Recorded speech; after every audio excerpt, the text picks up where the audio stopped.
So recently I had this dream.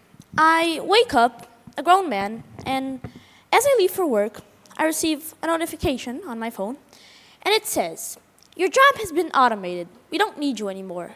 For further questions, please talk to your AI supervisor." Well, I find that funny. How could AI take over my job? But as I leave for work, I try to start my car, but it doesn't start. Why? An AI traffic system fined me for something I didn't even know existed.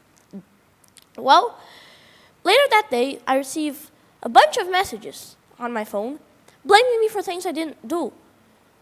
And this nightmare of AI domination, it may seem like science fiction, but if you actually think about it, it's getting closer to reality every day.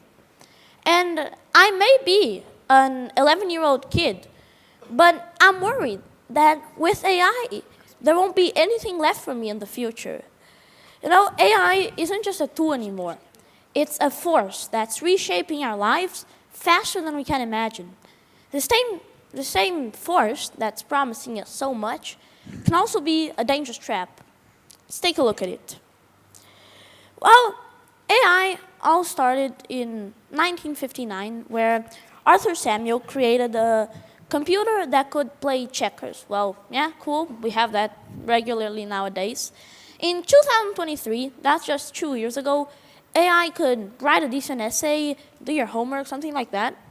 But now, in 2025, and that's 2 years later, AI is designing cities, diagnosing patients, and curing diseases, which is something massive from 2023. And AI is everywhere. Lawyers use AI to analyze documents. Hospitals use AI to diagnose patients. Banks use AI to approve loans. And what scares me is that if these people who if AI is everywhere, then the people who control AI are everywhere and control everything. And what if these people make a mistake? Well, we'll have grave consequences. You know, let me give you an example. In 2020, AI created Amazon, the tech giant, created a tool, a computer, that would hire people. So it would analyze past curriculums and hire based on that. Well, what happened was that computer stopped hiring women. Why? It saw that past curriculums were mostly from men, and it thought that women weren't that good. Well, AI made a mistake, and it wasn't just a glitch, the consequence. Women lost opportunities because of that. AI is everywhere, and when it fails, we have costs. So, how could AI dominate?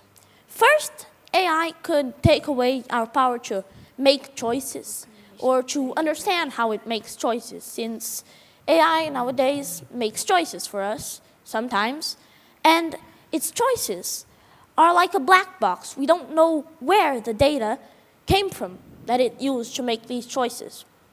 I'll give you an example. In 2016, an AI was used in US courts, and it was biased against black minorities as a higher risk for crimes.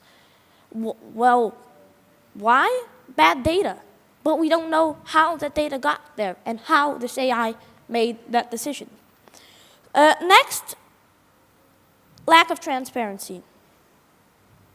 Deepfakes and fake ads can manipulate the way we think and change how we understand things. In 2024, deepfakes and these fake ads flooded the US elections, and people didn't know what to believe. Even experts had trouble spotting these deepfakes. By 2026, experts predict that almost 90% of online content could be AI generated. How do you know what to believe when it could be AI? And lastly, but not least, and here's a big one, it's existential risk. Imagine an AI smarter and more powerful than humans in all ways, in ways that we can't even imagine. Well, and with goals that are not the same as ours. Well, this AI could cause some grave consequences to us.